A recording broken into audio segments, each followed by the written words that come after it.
একটানা অনেক দিন কাজ করার ফলে আমরা সবাই ক্লান্ত ছিলাম।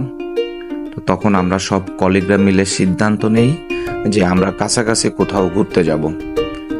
সেই মোতাবেক আমরা সবাই সিদ্ধান্ত নেই আমরা ডুমুরিয়ার আমবিটা ঘুরতে যাব, কারণ সেখানে দিঘির পানিতে গোসলের ব্যবস্থা আছে।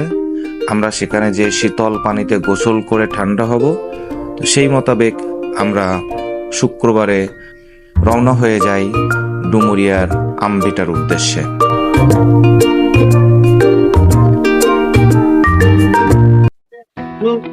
বলেন, আপনি কোথায় যাচ্ছেন? আমরা এক জায়গায় শুধু পানি আর পানি। কিসের পানি? রহমতের পানি। আল্লাহ রহমতের পানি আছে। আল্লাহর রহমতের পানি। ঠিক আছে। আপনি কোথায় যাচ্ছেন? আমরা আমবিটা যাচ্ছি। আমরা আজকে পানিতে ইচ্ছা মতো গোসল করবো। আজকে অনেক মজা করবো আমরা। মনির ভাই, আপনি দাড়ি রেখে দিচ্ছেন নাকি? দাড়ি রাখছি, কাটি এইভাবে চলতেছে। আপনিও কি সেই কোন আমবিটা না কাঁঠাল বেটায় যাচ্ছেন? ডুবাডুবি করতে যাচ্ছি। আমাদের সাথে নতুন বর আছেন জামাই বাবু। জামাই বাবু কি বলে? সুইমিং পুল যাচ্ছি, মেয়েকে খুব বুঝাই রেখে আসছি। সুইমিং পুলে দেখে আসবো, তারপরে তাকে নিয়ে গোসল করতে নিয়ে যাবো। এলাকার ক্যাডার আছে, মোটামুটি যাইয়েই একটা লাভ লাভ যাইয়েই একটা লাভ। তানমিন স্যার একসাথে, ঠিক আছে। একমাত্র অবিবাহিত এবং কাঙ্ক্ষিত পুরুষ। হাফ প্যান্ট খুলে লাভ দেবো। তার একটু ফুল দেখ, পুরা ডিজে ম্যান।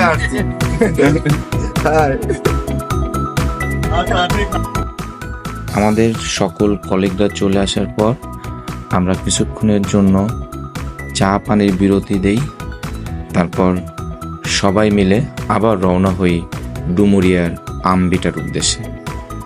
পথে যেতে যেতে আমরা চারিপাশের সৌন্দর্য উপভোগ করতে করতে যাই, এবং যেহেতু আমরা সবাই বাইকে যাচ্ছিলাম, সবাই খুব সাবধানেই যাচ্ছিলাম, সাবধানেই সবাইকে বাইক চালাতে বলছিলাম, এবং যেতে যেতে আমরা অনেক মজাও করছিলাম।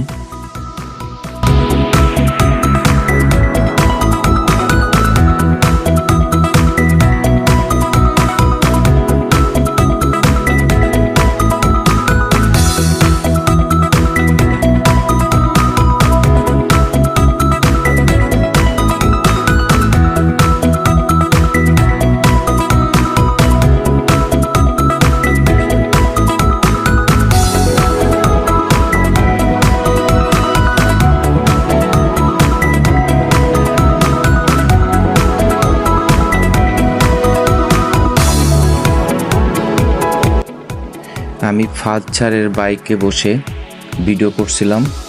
পিছনে আমাদের কামরুজ্জামান স্যার, পারভেজ স্যার, মনির স্যার সবাই পিছন আসছিল। তো তাদেরকেও ভিডিওতে নেওয়ার চেষ্টা করছিলাম। যদিও বাইকে বসে ভিডিও করাটা আমার জন্য অনেক টাফ ছিল, কষ্ট হচ্ছিল, হাত ব্যথা করছিল। তারপরেও যতটুকু সম্ভব সবাইকে ভিডিওতে নেওয়ার চেষ্টা করছি। তবে সবচেয়ে যেটা ভালো লাগছে সেটা হচ্ছে রাস্তার দুই সাইডের সৌন্দর্য। দুই সাইডের সৌন্দর্যটা অনেক সুন্দর।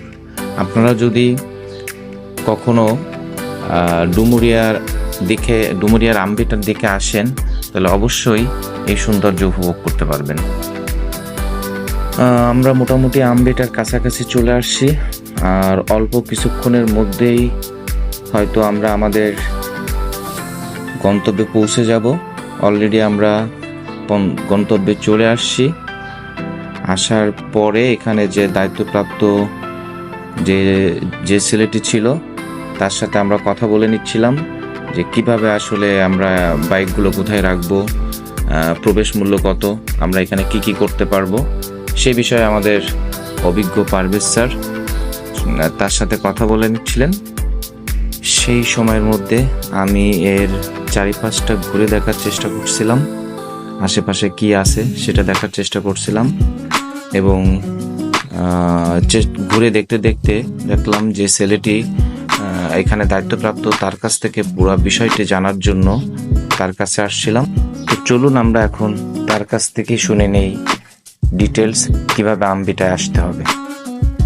ভাই এখানকার দায়িত্বপ্রাপ্ত কি আপনি আছেন? আমাদের দায়িত্বতে আছে, লোক আছে, এখন আপাতত আমি রয়েছি।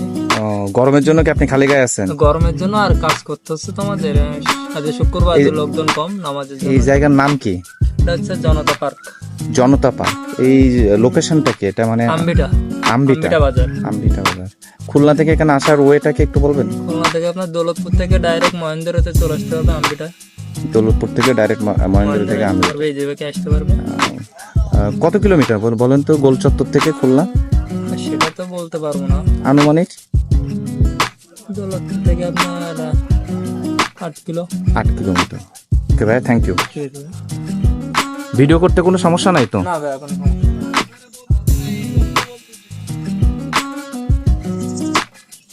আমরা এখন চলে আসছি আমাদের আম্বিটা।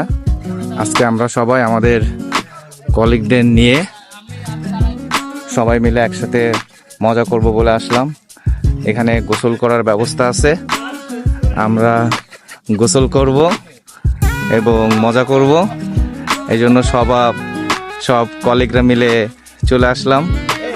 অলরেডি আমাদের মনির স্যার এসেই গোসল করার জন্য নিয়ে নিয়েছে। পারভেজ ভাইও একই অবস্থা, সে আসলে খণ্ডকালীন পারভেজ। সবাই গোসল করার জন্য প্রস্তুতি নিচ্ছে, আমিও একটু পরে নিব। তার আগে এই সবাইকে এই নির্দেশনা দেখছেন, ফুলে হাত দেবেন না, দিলে 100 টাকা জরিমানা। পারভেজ, ফুলে হাত দেবেন না, দিলে 100 টাকা জরিমানা। আম খাওয়ার কোনো নির্দেশনা নেই। তাহলে আমরা এখনই কি গোসলে নেমে যাব? ওকে, তাহলে আমি একটু পুকুরের ভিডিওটা একটু নিয়ে নেই।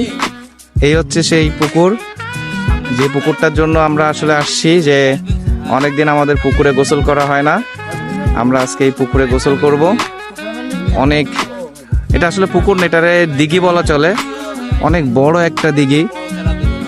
আশা করি এখানে সবাই মিলে অনেক এনজয় করতে পারবো। তো আপনারা দেখলে বুঝতে পারছেন যে আসলে দিঘিটা কত বড়। আর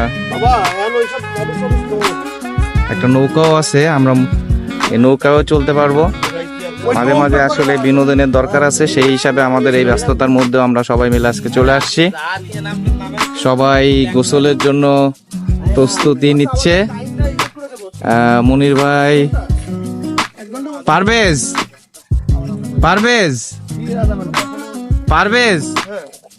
আপনি যে একদম এভাবেই নেমে গেলেন, এটা কি আসলে ঠিক হলো? আপাতত থাক, আমরা গোসল করব যখন, তখন আবার ভিডিও হবে।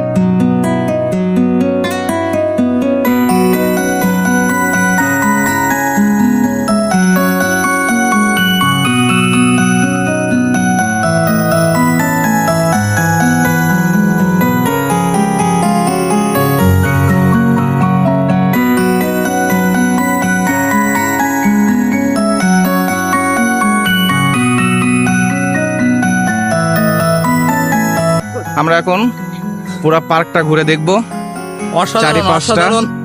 অসাধারণ একটা প্লেস। ওকে, সবাই আসবেন, সপরিবারে ঘুরতে আসবেন, অনেক মজা পাবেন। খণ্ডকালীন ডাস পারভেজ পরবর্তী কলেজ ট্যুর মানে পিকনিক হবে এখানে। কামরুজ্জামান স্যারের সব সবাই কি বলে এখানে স্বাধীনতা যদি ঝাঁপিয়ে পড়বো। এখানে অনেক কিছু আছে, চাইলে সবাই খেতে পারবে। পানিতে অনেকক্ষণ গোসল করার ফলে আমরা সবাই অনেক ক্লান্ত ছিলাম। এজন্য আমরা সবাই বসে যে যার মতন বসে বসে রেস্ট নিচ্ছিলাম এবং আমাদের খাবারের জন্য, দুপুরের খাবারের জন্য অপেক্ষা করছিলাম। সেই অবসরের মধ্যে আমি আম্বিটার পিছনের সাইডটা, এর পুরো এলাকাটা ঘুরে দেখার চেষ্টা করছিলাম এবং ভিডিওতে নেওয়ার চেষ্টা করছিলাম। আসলে এই জায়গাটা অনেক সুন্দর। আপনারা যদি অবসরে খুলনার কাছাকাছি কোথাও ঘুরতে আসতে চান, তাহলে ডুমুরিয়ার আম্বিটা আসতে পারেন। আশা করি জায়গাটি আপনাদের ভালো লাগবে। তো আজকের মতো আমরা সবাই এখানে বিদায় নিচ্ছি। ভালো থাকবেন, ধন্যবাদ সবাই।